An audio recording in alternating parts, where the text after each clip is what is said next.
Thank you. Hi! Hello! Ayun, alam ko mainit ang panahon. Pero, huwag kayong mag-alala, mga atabs.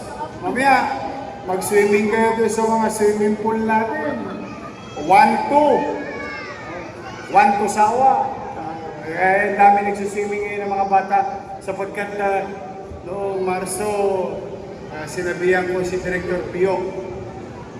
Sabi ko, yung swimming pool, ginagastusan natin. May gumamit o wala. Gagastusan ng pamahalaan. Eh sabi ko sa kanya, magsasummer. Kasi mga bata, nasa kalsada, may batya. Di ba, ganoon naman tayo sa kalsada. May pa-swimming pool sa kalsada.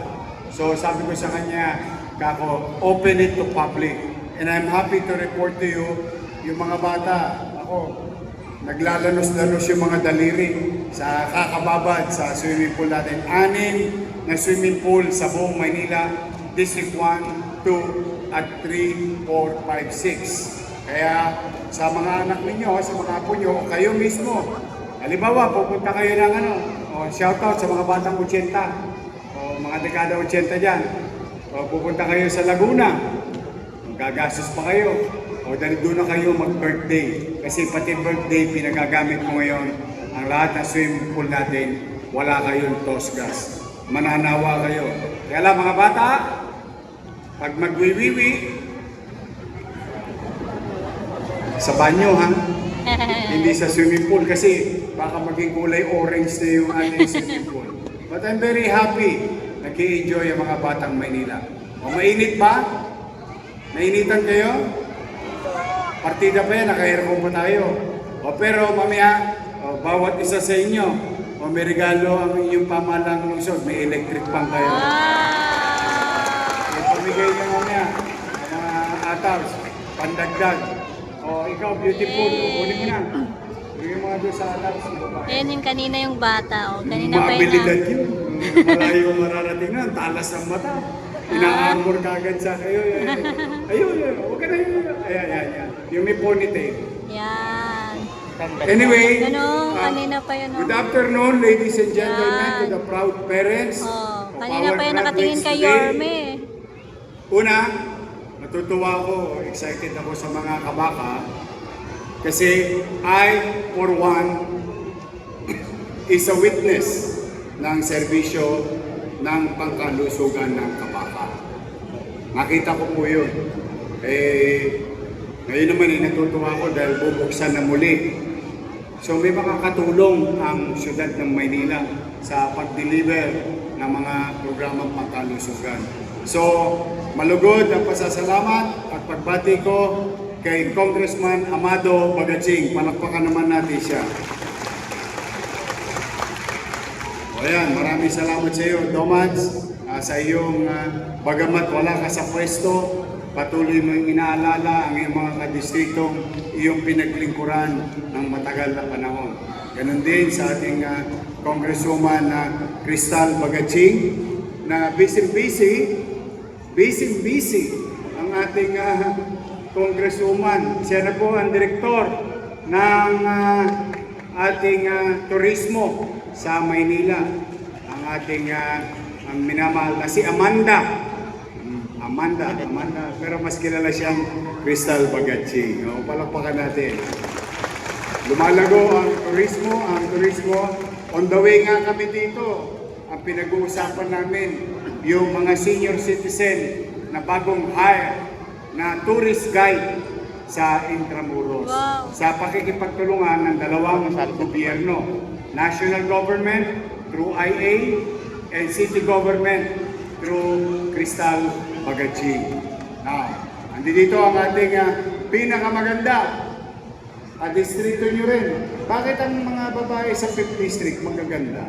Yay! Pero yun yung Vice Mayor nyo, pinakamagandang Vice Mayor sa buong Pilipinas. Yay! Vice Mayor G. Atienza. Parang katulad ng mga nanay dito, may asin pa. At ang ating mga kusyal na dito ngayong kayong 5, yan po yung ating mga kusyal. Yan. Sa aking mga nanay at tatay, na nandito, na excited. One, dudugtungan ko lang yung good news sa inyo ni Domads. Maraming salamat sa inyo. Ibinalik nyo ulit ako na alkalde. Yung pinagawa natin na bagong ospital ng Maynila, may isang partikular na departamento doon na pinagawa natin yung una pa lang na termino natin. Ngunit kung nawala ko, hindi ito ginamit. Binili po natin yung mga makina na yun. Napakamahal. Talagang hindi nyo maisip na kaya palang bilhin yun ng lokal na pamahalaan. Ngunit hindi nagamit. Nung tayo po nakabalik ng July, pina-operate po natin muli. At doon, nagkaroon ng pagkakataon for the first time in history ng Pilipinas, the only local government unit, ito po'y Pakuan, sa buong Pilipinas na may cat lab. At yung cat lab na yon, ang ginagawa po nun, taas ang kamay ng maraming minahal dito.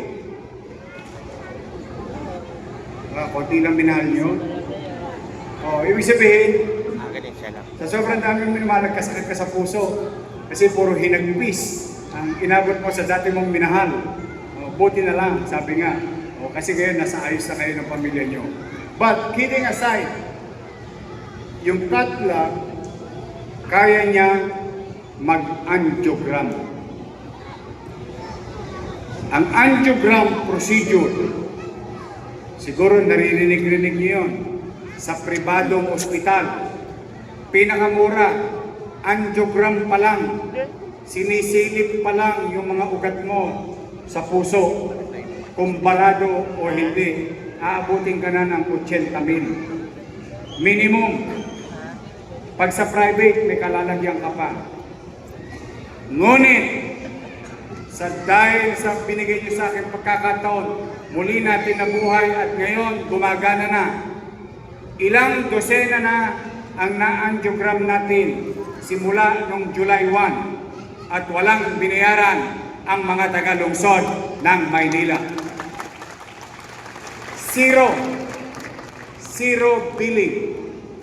Pagkatapos ng angiogram, ito yung pinakamalupit.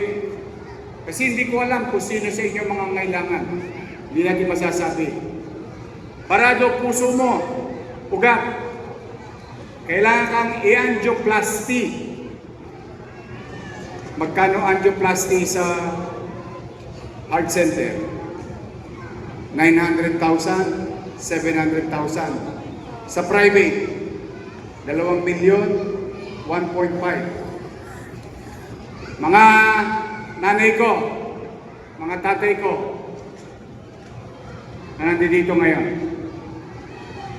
nais kong ipabatid sa inyo, noong nakaraang linggo, sa kasagsagan ng krisis, ang inyong ospital ng Maynila at ang syudad ng Maynila ay successfully conducted the first 2 patient of angioplasty, and they are successful.